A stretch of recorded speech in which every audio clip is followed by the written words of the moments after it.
Nuestro tercer ponente es el profesor Nelson Hurtado,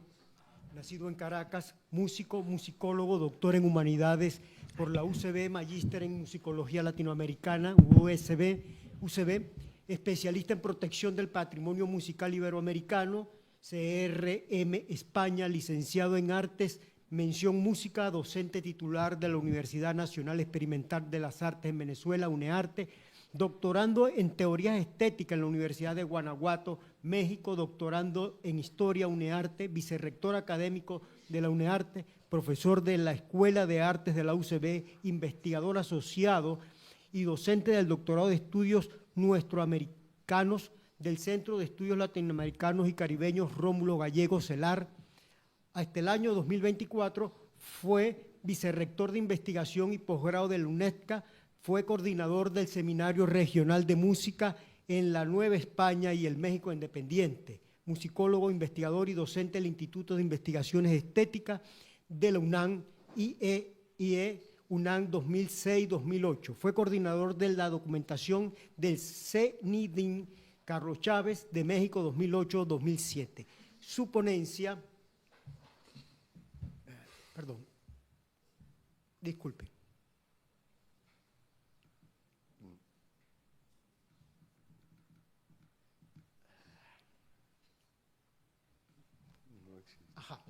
Es que los dedos se enredan en la pantalla.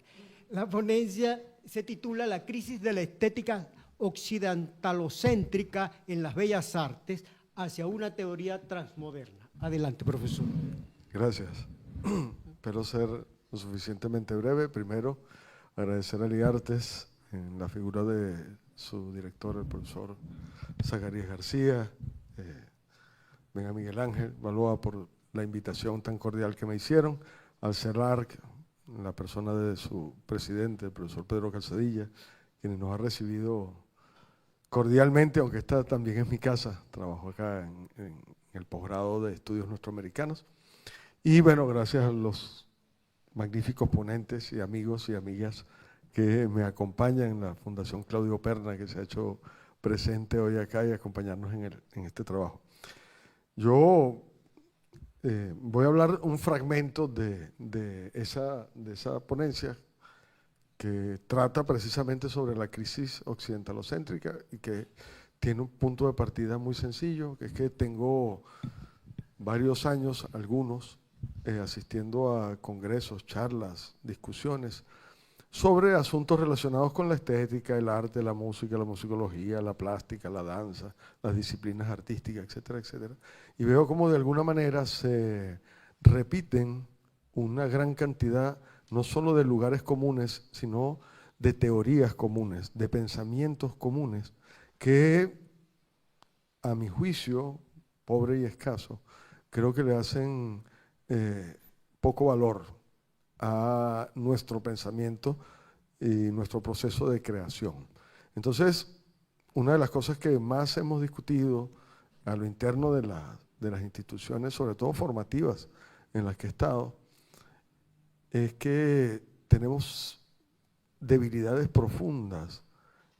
en el caso de la construcción teórica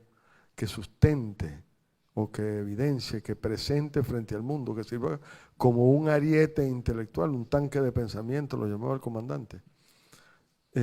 frente a todo este avasallamiento de las teorías y de las funciones artísticas y estéticas que se crearon para otras realidades, ¿no? Con otros sentidos, para sostener otros sentidos. Si bien nosotros partimos del punto de vista que nuestras creaciones tienen unos caracteres particulares, bueno, sostener esos caracteres particulares debería partir de unas teorías que hacen crear esos caracteres particulares. En fin de ahorrar el tiempo, voy a ir leyendo un poco conversado estos planteamientos. Decía que dentro de esa ponencia, que tiene un nombre gigantesco, voy a hablar solo un fragmento que deriva hacia las posibilidades de una teoría estética nuestroamericana. Al revisar de manera panorámica y general los métodos y mecanismos de análisis estético que intentan dar explicación a los fenómenos y procesos materiales y espirituales, que tienen su concreción en modelos, modas, técnicas, expresiones artísticas derivadas de una concepción centroeuropea de la estética, hemos visto que estamos ante la necesidad de resignificar la categoría estética desde nuestras realidades. Realidades que han sido ocultadas, denigradas y desechadas por la razón instrumental moderna occidental, en detrimento de las culturas que se han mantenido en resistencia frente al embate epistemicida de la hegemonía cultural y epistemológica del norte global,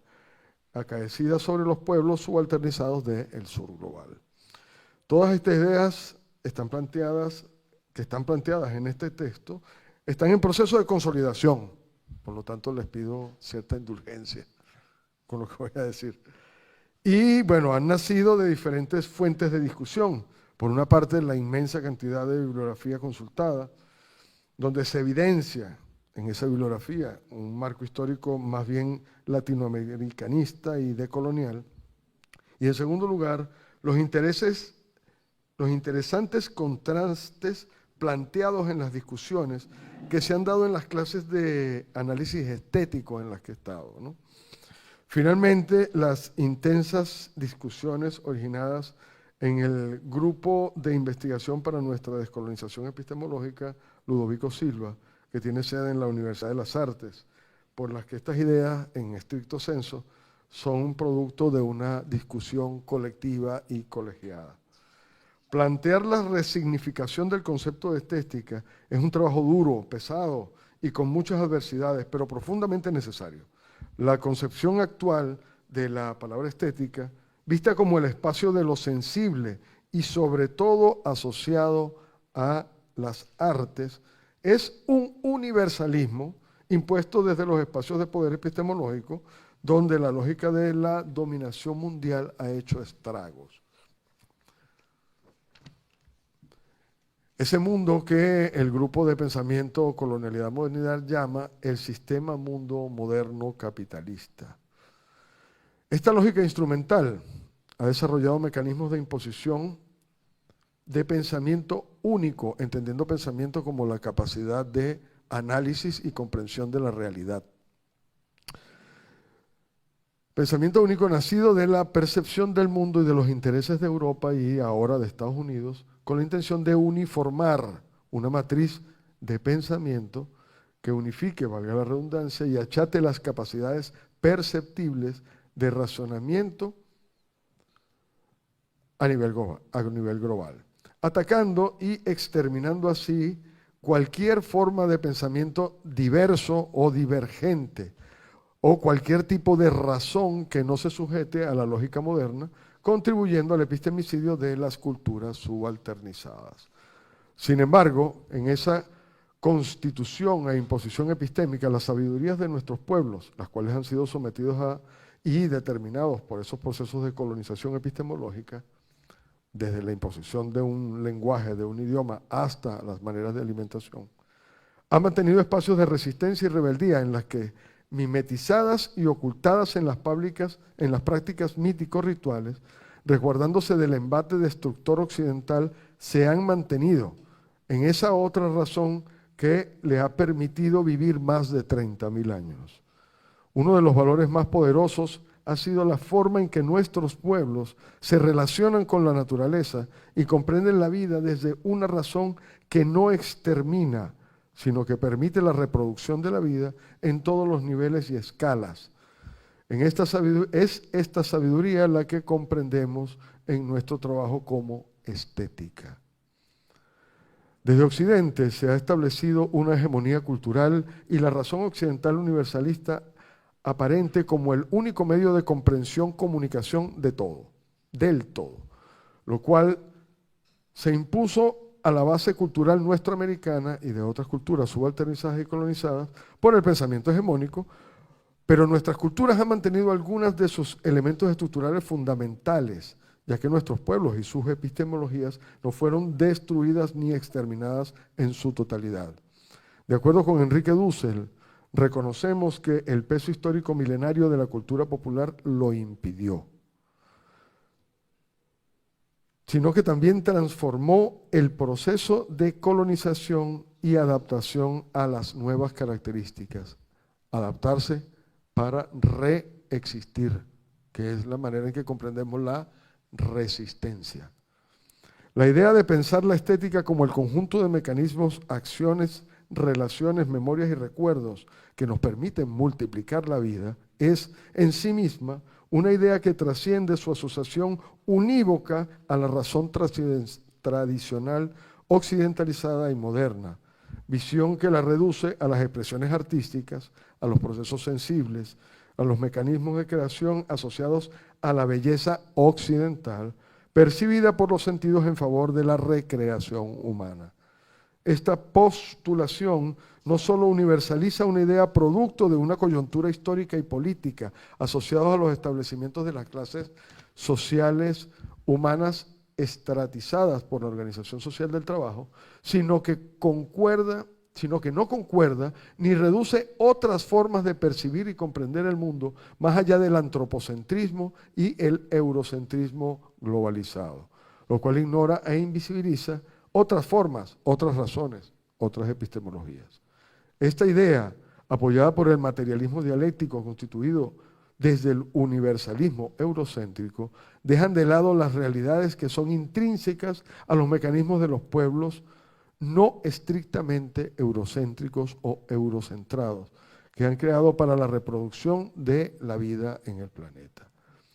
Entendemos la modernidad en las palabras de Castro Gómez, quien la describe como un fenómeno histórico que tiene un momento intrauterino con la construcción de la burguesía hacia finales de la Edad Media europea. Así, la concepción de estética que planteamos estaría asociada al hacer, al sentir, al pensar, al creer, al percibir, al actuar, al imaginar, al intuir de los seres humanos nacidos de los modos de relación con su entorno, con su naturaleza. Y la entendemos y queremos exponerla como una idea que, siendo universal, se contrapone al universalismo epistemológico occidental centroeuropeo.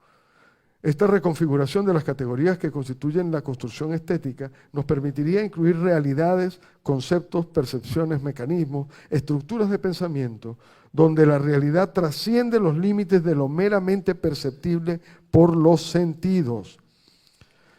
o al menos por los sentidos clásicos: la vista, el oído, el tacto, el gusto y el olfato. Y bueno, tendríamos que incluir la proxemia y otra cantidad de sentidos que tenemos los seres humanos que han sido absolutamente invisibilizados. Es desde estas premisas que presentamos la idea de comprender las cualidades estéticas de los hechos que se perciben como estructurales y fundamentales para los pueblos, que no tienen una organización ni una epistemología total y absolutamente occidental y occidentalizada, que se reconocen y se enuncian desde una concepción del mundo, cuando no radicalmente distinta, como en el caso de nuestros pueblos originarios, al menos mediadas por razones, como estructuras de pensamiento y concepción del mundo, no modernas. Los mecanismos de visibilización de estos procesos nos permitirían hacer evidentes y reconocibles los elementos estructurales de esas sabidurías ancestrales de nuestros pueblos y los elementos que de ella persisten en nuestros pueblos colonizados y, entre comillas, mestizos, como productores de estética. Nos permitimos reconocer el consumo de alimentos como productos de un proceso estético, las maneras de trabajo como un proceso estético, comprender, asumir y evidenciar que la integración con la naturaleza y las relaciones con sus elementos se generan en un proceso estético y bajo una concepción estética. Es decir, concebir la estética como un valor sagrado de nuestra vida, más allá de las relaciones medios fines de carácter simbólico de los objetos y las relaciones mítico-rituales. Para el antropólogo e investigador Rafael López Sanz, los mitos y los ritos de la especie humana, constituidos en relaciones con otras especies, son, y cito, los aparatos innatos para unir las distintas emociones e ideas que nos acercan y nos hacen entrar en el vecino y en el próximo, sean estos de mi especie o de otra especie. Cierro la cita. Palabras, sonidos, expresiones lingüísticas y no lingüísticas, transverbales, modos de andar, de moverse y de comprender el espacio-tiempo. Los sonidos, no solo la fonética de la palabra, sino las formas particulares de pronunciación en determinados contextos, los modos de relacionarse con los otros seres vivos más allá de los humanos, las relaciones comunales con los ancestros, las conformaciones míticas que son constitutivas de los múltiples y variados ritos que conforman nuestra vida, más allá de la reproducción físico-mecánica de la vida, la reproducción energética y comunicativa de la vida vinculada a los elementos fundamentales y estructurales del pensamiento, sentimiento, la comprensión, la razón y la interacción. Es por ello que la asociación estética a las artes nos parece un pobre reduccionismo occidental. La comprensión de la estética desde este punto de vista nos llevaría obligatoriamente a superar las limitaciones que imponen las categorías modernas asociadas a la estética. Es decir, la belleza, la utilidad, el divertimiento, la contemplación, etc.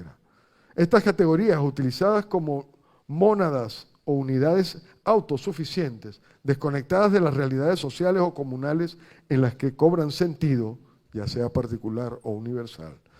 ha determinado la visión estético-artística de la cultura moderna occidental, dejando de lado el principio de que no existe ninguna práctica humana, estética o no, que tenga sentido por sí y para sí misma, alejada del todo y de la circunstancia, como lo planteaba Hegel.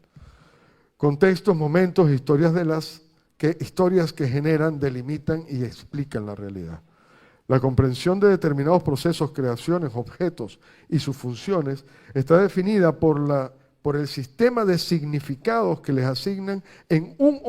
universo construido por la interacción de los sujetos implicados entre sí, como lo diría Foucault, un sistema de relación de fuerzas, donde ninguna fuerza en particular puede definirse independientemente de las fuerzas que lo constituyen. Por lo tanto, al reconocer una particularidad, se reconoce al mismo tiempo las relaciones en las que esa particularidad se inscribe. Y lo conversábamos un poco con Ciro antes de comenzar esta charla. Es así que la dicotomía cartesiana que ha dividido el mundo moderno occidental en un binarismo excluyente, en sus pretensiones de totalidad, ha obligado a la construcción de teorías que clasifican las realidades de acuerdo a la relación de fuerzas y de poder que cierta visión de la cultura ha establecido. Por ejemplo, al reconocer la zona del ser planteada por Fanon como lugar de enunciación de la cultura dominante, automáticamente se reconoce que la zona del no ser, se reconoce la zona del no ser como el lugar donde se inscribe el resto de las sociedades y de las comunidades, que se relegan al estado de subordinación y periferia determinado por esta visión hegemónica de la realidad. Por lo tanto, y para superar esta dicotomía, es necesario no solo superar el binarismo cartesiano que delimita las posibilidades del conocimiento, ser o no ser, sí o no, existe, no existe, sino transformar la lógica en que esa realidad se instrumenta. Estamos convencidos que para transformar una realidad particular es preciso transformar la realidad general en la que esa subrealidad se inscribe. Por otra parte, adelantándonos a las críticas que podría acusarnos de chauvinistas o de indigenistas por partir de procesos locales o referenciales de culturas originarias, no buscamos la recuperación e implementación de una versión precolonial y ascética de las identidades originarias de los pueblos colonizados como contraparte a la epistemología colonizadora, pero sí que los fundamentos ontológicos de estas epistemologías originarias propias, ancladas en estas realidades, así como en sus núcleos éticos míticos, inspiren y sirvan de asidero para la construcción de posibilidades alternativas de comprensión, teorización y expresión de las ideas. Y maneras con que nos explicamos y existimos en el mundo. Observamos, aprovechamos y nos comunicamos con el resto de los seres vivos. Es más bien comprender y apropiarnos de los principios que la rigen para desde allí transformar nuestra forma de relación actual en materia de la reproducción de la vida respecto a los conceptos, categorías y mediaciones que utilizamos. Por esto, y desde nuestro punto de vista, se estrecha y automáticamente, es estricta y necesariamente necesario, es estricta y automáticamente necesario, repensar y redefinir nuestros mecanismos de pensamiento, sentimiento, comprensión. Transformar la razón instrumental moderna yendo más allá de la modernidad. Eso sería, en palabras del antropólogo Ronnie Velázquez, conocerse a sí mismo, abro comillas, luego al hombre y a la mujer genéricos, enseguida al medio ambiente al cual pertenecen, después a la naturaleza y como totalidad al cosmos y a la vida en general. Aún es mucho el terreno que queda por recorrer